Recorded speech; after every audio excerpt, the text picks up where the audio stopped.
Assalamualaikum warahmatullahi wabarakatuh. Waalaikumsalam warahmatullahi wabarakatuh. Selamat siang, salam sejahtera bagi kita semua. Ini luar biasa kawan-kawan Putri ini. Saya apresiasi lah penyelenggaraan webinar ini. Yang saya hormati Pak Muhammad Kayam, Ya. Pak Dirjen, apa kabar? Baik, Pak Wandi. Kita sinergi terus ya Pak. Amin, amin. Supaya yang kita pasok masuk ke industri, industri ke pasar gitu. Ya. Pak Baik, Wira dari Kemenkes. Pak Wira, saya itu punya nanam padi Inpari Nutrizing untuk mengatasi stunting. Nah, itu cocok untuk ibu-ibu hamil, ibu menyusui, anak-anak balita, bubur, itu berasnya Inpari Nutrizing. Saya udah nanam tahun ini 46.000 hektar, 38.000 hektar. Tahun lalu 10.000 hektar kurang dikit. Nah, ini bagus. Yang berikutnya kacang hijau, Pak. Ini kan untuk mengatasi stunting juga, cocok untuk pemberian anak-anak sekolah itu loh. Nah, itu kita kasih bubur kacang hijau apa ini luar biasa kandungan vitaminnya dan untuk kesehatan lah. Ya Pak Wira. Dari Badan POM Bu Dwiana Andini, Pak Didi Apriyadi luar biasa, Pak Haris Susanto, ya. Pak Komisaris. Terima kasih. Apa kabar? Siap. Salam kenal, ya. Pak. Salam kenal, baik. Ya, ketemu di sini Pak Indra Salim, Pak Dirut. Ya, salam kenal, Pak. Ya, Pak Sino Budiono ya dari Nyonya Menir. Nah, bagus. Pak, saya punya sentra. Dulu saya itu, mohon maaf nih, Dirjen Hortikultura. Sekarang pindah tanaman pangan. Waktu di Horti, saya banyak ke Karanganyar. Itu tanaman obat, rempah banyak sekali lah di situ sentranya. Di Gunung Tawangmangu itu kan aromanya aja sudah semerbak wangi enak itu. Herbal, biofarmaka. Nah, untuk dikembangkan. Jadi Bapak Ibu sekalian, terkait dengan materi herbal ini, posisi Kementan adalah pemasok penyedia bahan bakunya. Nah, itu tolong di slide 2, Bapak Ibu sekalian, di slide 2, sesuai kebijakan Bapak Menteri Pertanian Syahrul Yassin Limpo di slide 2 itu untuk 5 tahun ke depan kita membuat 5 cara bertindak itu kayak strategi gitu ya, 5 hal. Yang pertama CB1, CB2, CB3, CB4, CB5 sampai ekspor. Ini yang terkait dengan herbal ini banyak di CB2 ini, pangan-pangan komoditas di luar pangan strategis. Beras, cabai, bawang dan lainnya masuk ke CB2. Bagaimana kita diversifikasi produksi dan konsumsi pangan tidak hanya untuk kenyang tetapi juga untuk sehat, imunitas dan obat dan lainnya. Bahkan pengennya itu dikelola dengan CB4, pertanian modern, dan CB5 ini sudah ekspor 3 kali lipat kebijakan Bapak Menteri Syahrul Yassin Limpo. Nah, terkait dengan materi detailnya tolong slide 3 ya 4, slide 4. Banyak sekali komoditas tadi disebutkan Pak Dirjen ini, bagus. Jadi di dunia ini sekitar 40.000 jenis tanaman yang kaya di dunia ini plasmanuta yang cocok untuk herbal. Nah, 30.000 diantaranya ada di Indonesia, itu luar biasa. Nah, saya nyebutkan sedikit aja yang ada di Kementerian Pertanian, itu sesuai keputusan Pak Menteri tahun 2020 tentang komoditas yang kita bina.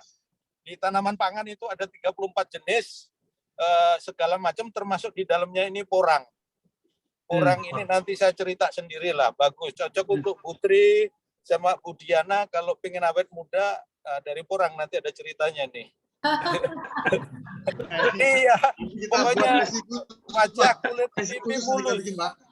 Kenapa? Karena porang itu kandungan seratnya sangat lembut, belum ada pembandingnya, sehingga membersihkan itu yang hitam-hitam di muka, terus komedo-komedo keangkat bersih sehingga putih mulus kembali muda, awet muda karena membersihkan wajah aja itu. Jadi untuk kosmetik. Nah, sekarang UKM sedang mengembangkan itu juga. Jadi ada 34 jenis tanaman pangan yang saya bina. Kemudian sebelumnya saya di Horti itu ada 569 jenis. Di dalamnya ada buah-buahan yang saya sebut terkait dengan untuk kesehatan, apalagi di saat COVID ini. misalnya kedondong, pepaya, mangga, pisang, dan seterusnya. Kalau sembilit makan pisang kan sembuh.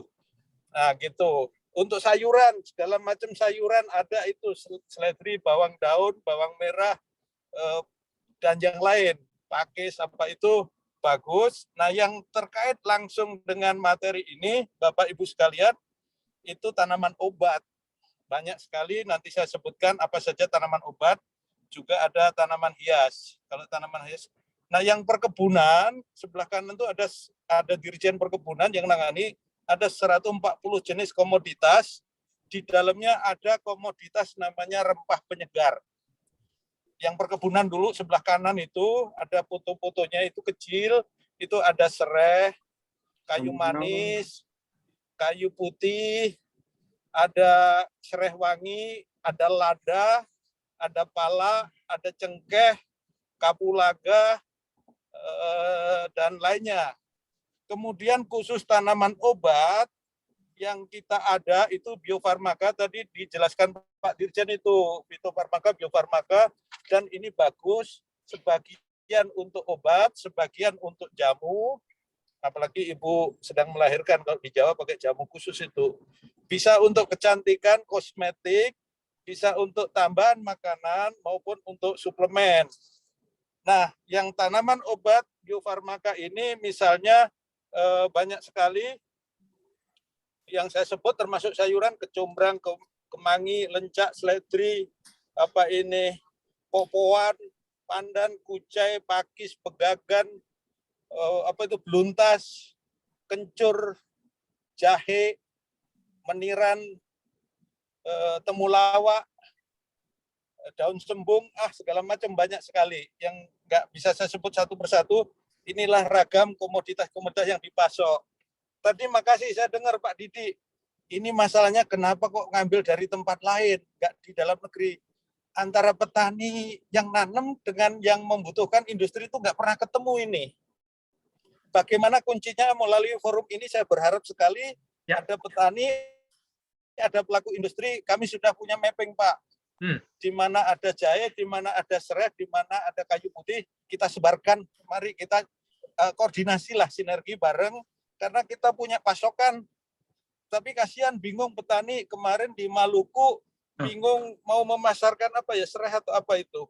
Sementara di sini butuh gitu. Jadi kita negara kepulauan, kondisi masih begini, informasi antara supply demand ini kurang bagus lah. Saya kira melalui forum-forum kayak gini nanti kita lebih intens sehingga bisa saling share. Karena sudah kita mapping ya. Begitu. Ini yang menarik. Kemudian slide berikutnya aja, tolong. Slide 4. Slide berikutnya ini yang terkait dengan COVID. Ini menarik nih. Tanaman herbal apa saja yang bisa terkait dengan COVID? Ini tanaman-tanaman yang bisa digunakan untuk kebugaran maupun imunitas. Sehingga berdampak ke daya tahan tubuh. Semakin bagus. Ternyata katanya ini jahe merah lebih bagus kencurnya. Kata beberapa orang pengamat, nanti minta klarifikasi saya. Ada kunyit, ada meniran, sambiloto, ada sirsak, bahkan ada daun sembung, ada jambu biji, banyak vitaminnya kalau jambu biji, temulawak, dan lainnya. Ini beberapa jenis komoditas yang kita deteksi untuk COVID, dan di bawah itu contoh eukaliptus. Eukaliptus itu kayu putih untuk COVID. Jadi ini saya tunjukkan Bapak Ibu sekalian, saya pegang barangnya nih. Mana nih? Ini eukaliptus. Ini ada di toko Bukalapak, Tokopedia ini. Eukaliptus yang ada di slide itu yang saya pegang ini dalam bentuk apa itu, teknologi nano. Kita pakai nanti kalau ada airborne apa kita, jadi saya name tag-nya pakai ini terus kemana-mana. Ini di Tokopedia Bukalapak ada, juga ada roll on ini bentuknya, ini dari eukaliptus. Jenis kayu putih itu Bapak Ibu sekalian, itu ada 700 jenis eukaliptus. Nah, yang ini eukaliptus hanya ada 1 dari 700 yang bisa mengendalikan atau mencegah COVID. ini hasil riset Litbang Pertanian yang dulu heboh di medsos itu, saya kira teman-teman tahu, yang pro kontra itu, saya pakai terus, ya kan? Ini hanya ada di Maluku, daerah Pulau Buru sama NTT ini barangnya. Dari 700 jenis tanaman kayu putih yang cocok untuk COVID, kita riset ini dan sekarang dipatenkan oleh Caplang. Dan ada di pasar online, ada di slide itu. Itu yang sebagai contoh. Nah, terkait dengan ini juga untuk pencegahan, itu yang saya ceritakan tadi lagi favorit adalah porang dan burung walet. Sarang burung walet dan porang, saya kira nggak asing lagi Bapak Ibu sekalian. Cuma ini keinginan Bapak Menteri dan tantangan kita semua.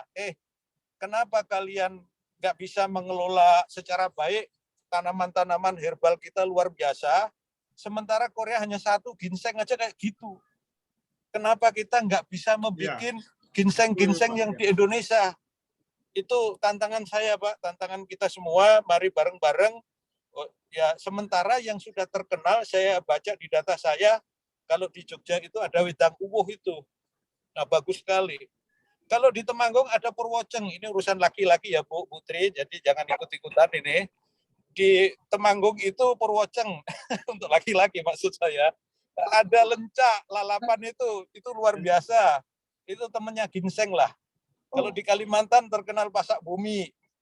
Ada ginkgo biloba itu, akar apa itu raca, anak, daun daminian, jahe putih, bahkan bawang lanang nih, bawang putih yang lanang yang 1 siung itu juga dideteksi bagus lah. Kayu akar apalagi ini, berbagai jenis lah.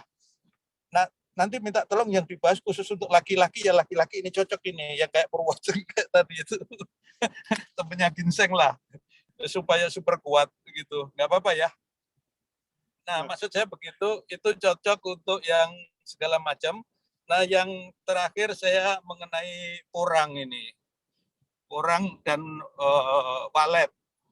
Bapak sekalian, ini kayak yang dulu ada di hutan, di gunung, di gua-gua, belum dikembangkan. Sekarang kita bina tahun lalu, mulai 2020, perbeniannya kita bangun, kita lepas, seleksi yang bagus-bagus.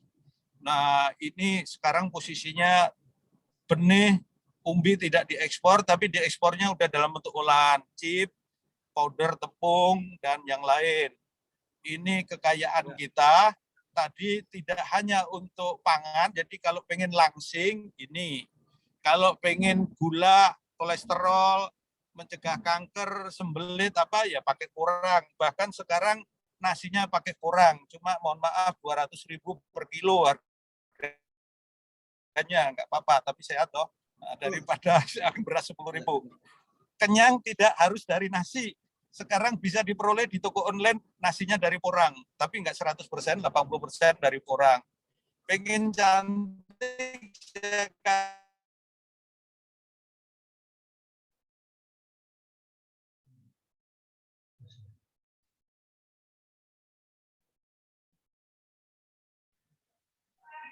Halo Pak.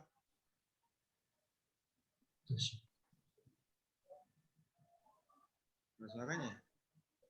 Ya, sinyal kelihatannya. Nggak apa-apa, kita tunggu dulu sebentar. Tanggung ini. Pembicaraan mulai memanas ketika mulai ada keinginan untuk melakukan webinar selanjutnya, diskusi mengenai ini ya. Lencak sama ini, sama itu Lencak. Itu lencak biasa saya makan. Ini saya perlu lencak klarifikasi sama Pak Dirjen. Pak Dirjen Suwandi. Ya biasa gangguan sinyal Bu, lewat terowongan di tol. Saya di perjalanan dari Solo ke Madiun dari Sukoharjo. Jadi demikian Bu, singkat padat ya, karena gangguan sinyal lagi nanti. Mohon maaf. Cerita panjangnya nanti, yang penting intinya kita sinergi, kita punya potensi yang bisa dikembangkan bareng-bareng. Wassalamualaikum warahmatullahi Baik. Waalaikumsalam warahmatullahi wabarakatuh. Salam sehat. Baik. Baik, Pak Dirjen Suwandi, luar biasa itu tadi. Saya mau ada klarifikasi padahal itu mengenai lencak dan sebagainya ya. Pak Suwandi, terima kasih banyak atas waktunya Pak. Semoga Allah memberikan kesehatan yang prima agar Bapak dapat beraktivitas dan beribadah ya Pak, luar biasa. Amin. Baik, tadi terpotong pemaparan dari Pak Wira. Pak Wira, apakah Bapak sudah hadir kembali bersama kami di sini, Pak?